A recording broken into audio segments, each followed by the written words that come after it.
I would personally, with regards to leads, like prospects and new members and the blog, I would sort of the way I would word the email slightly differently, because I would send two different batch emails. I would send one batch to prospects and I would send one batch to your current clients.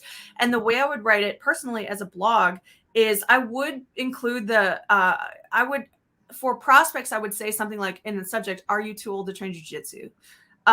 In the For your students, I would say something like "Student Spotlight." Yeah, student spotlights. And then I would highlight the person's name, and then, but my actual blog would say something like, would just be a highlight of that person and link both. Would you want to link both to the blog, or do we want to keep clients off of the blog? No, I'll keep them on the blog. They like to read stuff. They like Okay. to get deeper into the gym. Okay, cool. So I didn't know if that screwed anything up with your ads targeting later. No. Okay. So on your blog, write it like, you want to be careful that you're not abusing people with just their like demographic.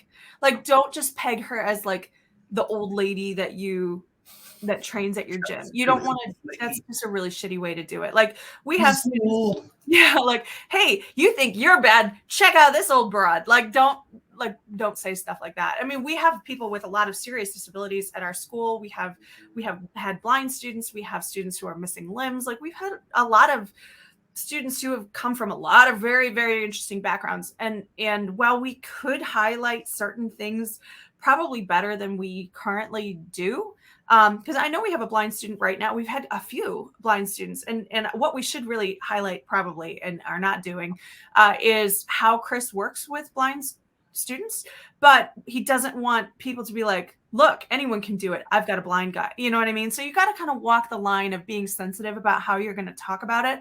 But if you do it in a truly highlighted way where you tell more about their story, and then the kind of like headline portion is just sort of written in there later, it's fine. And that's kind of, honestly, without going too crazy into it, one of the biggest difference between content and copy. Copywriting is going to be headline first, boom. And content, you can kind of subtly slide into the coolest part of the story, which is the challenges that they overcome. So use your blog to kind of be that subtle, really cool, highlight story. But in your copy, in your email, hit prospect it really show the difference between prospect and the client. I hope that's making sense. Yeah, it makes total sense. Okay. The follow-up was how many times the email. Once a week is fine. Yeah, for sure. Any more than that, I do once a week, and then if something like really cool is going on or something really cool happened, then another one. But anything more than 1 or 2 a week, people are going to be like, "Why this guy just keeps emailing me?" I know. I mean, even people who have good emails, I've had people I like before, even if they're really good, I will pretend that I'm going to read them later, or like put them in a folder.